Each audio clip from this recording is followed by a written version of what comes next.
Hello everyone, this is Shubha Sharma here to teach you political science of class 12. Let us start with chapter 1, that is Cold War era. So student, इस chapter में जो हमारा first topic है वो है Cuban missile crisis, Cuba का missile संकट। Cuba एक बहुत छोटा सा देश है जिसकी geographical situation United states of America के बिल्कुल लगी हुई है। क्यूबा का जो सपोर्टिव कंट्री था वो यूएसएसआर था, सोवियत यूनियन। क्यूबा के राष्ट्रपति फिडेल कास्ट्रो यूएसएसआर की आइडियोलॉजी से बहुत अधिक प्रभावित थे।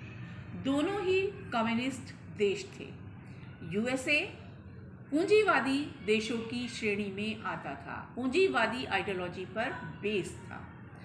कहीं ना कहीं यूएसएसआर को लगा कि अमेरिका क्यूबा के आंतरिक मामलों में बहुत अधिक इंटरफेरेंस कर रहा है और वो फिडेल कास्ट्रो को गद्दी से हटाना चाहता है और क्यूबा जैसे छोटे से देश को अपने कब्जे में लेना चाहता है।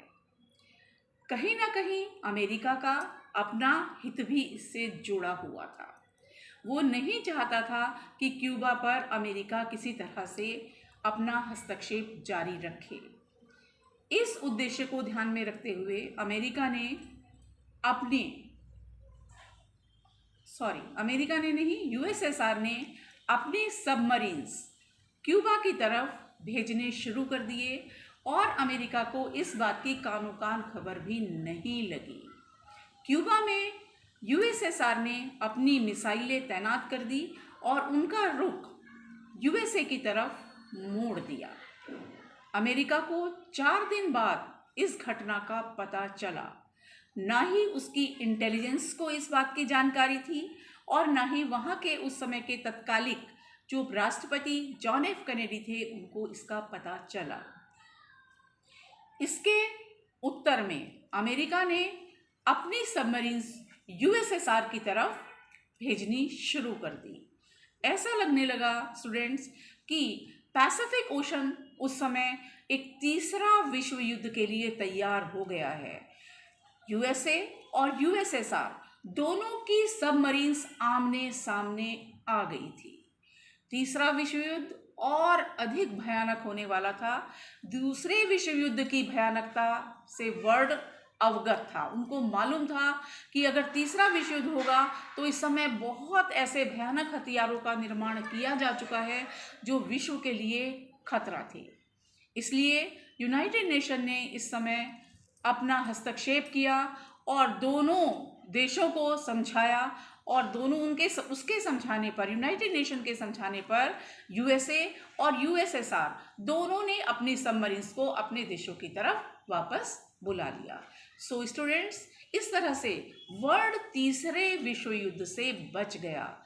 अदरवाइज यदि यूनाइटेड नेशन इसमें इंटरफेरेंस ना करता तो यूएसए और यूएसएसआर की जो दोनों की सेनाएं थी, दोनों के सबमरीन थे, वो पैसिफिक ओशन में आकर खड़े हो गए थे और तीसरा विश्व युद्ध को कोई नहीं टाल सकता था।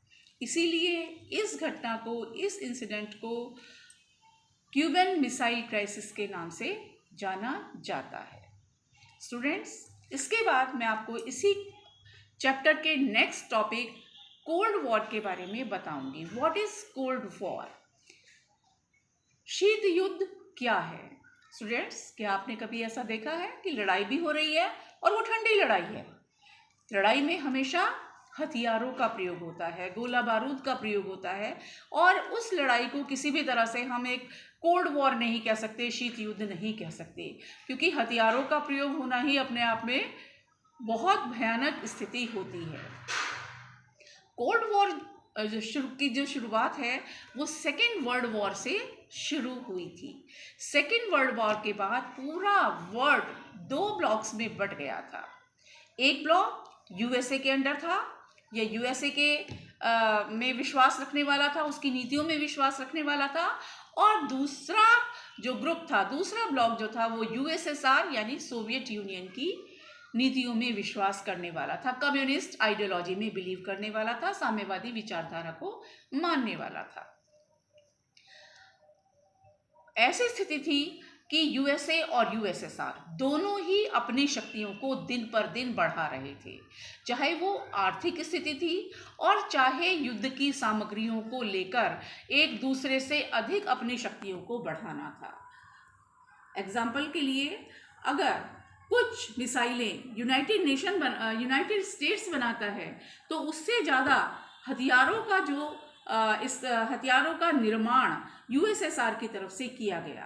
कहीं भी उनको लगा कि पावर ऑफ बैलेंस ना डगमगाए, हम दोनों एक दूसरे से ऊपर की स्थिति में रही, इसको शीत युद्ध का नाम दिया गया। शीत युद्ध कभी भी यूएसए और यूएसएसआर इन दोनों की आपस में लड़ाई नहीं हुई। अगर लड़ाई होती तो शायद वो बहुत भयानक होती, लेकिन दोनों ही पावर्स जो थी वो एक दूसरे को नीचा दिखाने का प्रयास करती रही, एक दूसरे को हानि पहुंचाने का प्रयास करती रही, अप्रत्यक्ष रूप से, इनडायरेक्टली, डायरेक्टली नहीं।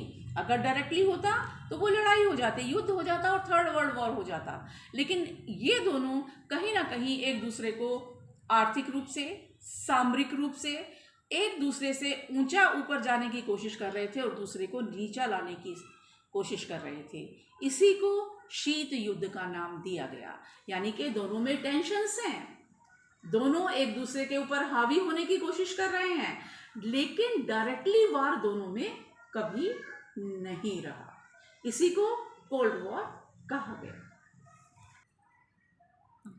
स्टूडेंट्स, इस चैप्टर के बाकी टॉपिक्स के लिए मेरी दूसरी वीडियोस का